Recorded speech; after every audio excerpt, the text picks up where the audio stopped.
ברדה חופשי בצד ימין, והכדור הולך לאוגבונה, ויש שריקה לעבירה של וויר, כדור חופשי להפועל.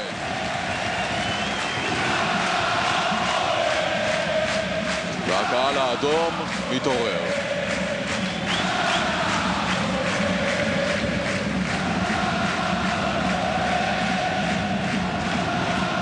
מטווח כזה, מזווית כזו, בועטים לשער. אפשר לבעוט לשער, בהחלט.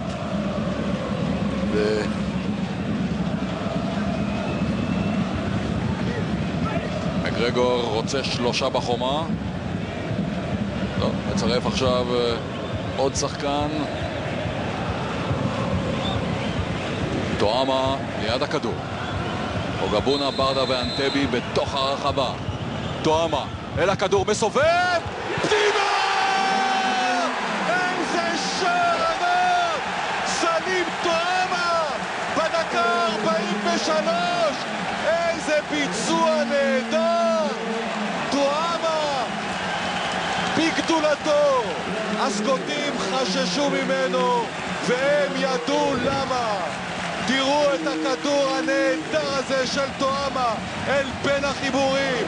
למקרגור אין שמץ של סיכוי, והפועל תל אביב ביתרון 1-0 מול ריינג'רס. מושלם, מושלם, אין מה להגיד. שער נדיר ביופיו, אבל תשמע, אמרנו גם לפני הביתה, זה מצב שצריך לבעוט לשער. אכן הוא בעט, התקיע שער מדהים ביופיו, יופי של שער. ואני חושב שהפועל היו ראויים לשער הזה. זה באמת יאלץ את הסקוטים קצת לשנות את סגנון המשחק שלהם. סלים טועמה חוגג את הרביעי שלו העונה באירופה, וניר לוין.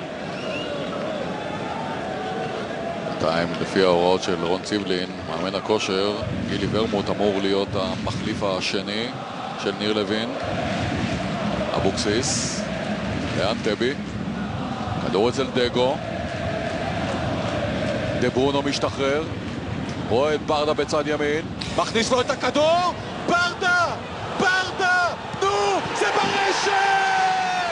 ברוך דגו! 2-1 להפועל! דברונו המחליף הוא שיוצר את המצב הזה, שולח את הכדור בצורה מצוינת לברדה עד שבא דגו ושם את זה עמוק עמוק בתוך הרשת של ריינג'רס, והפועל תל אביב ביתרון 2-1. ברדה מנסה, הכדור נהדף, דגו עם השפיץ פנימה, אדום 2, כחול 1. אתה ראית איזה מסירה של אומן של דברונו, איזה כדור פנימה. דגו לא הצליח בביתה, הכדור במקרה מגיע לדגו. תראה את דגו, רוצה לבעוט לשער, לא פוגע לו בכדור, אבל קפיץ טוב, הכדור מוסט לעבר דגו, ודגו מפקיע. זה גול של מזל, מאיר. אם ברדה מצליח לתת את השפיץ, הכדור לא נכנס פנימה. מזל שהוא לא הצליח בביתה שלו. ומגיע לדגו להבקיע את השער הזה. אתה האשמת אותו בשער השוויון של הסקוטים. נכון. הכדור החופשי פגע בו ואיתה את אלימלך ואפשר לנובו להסתער.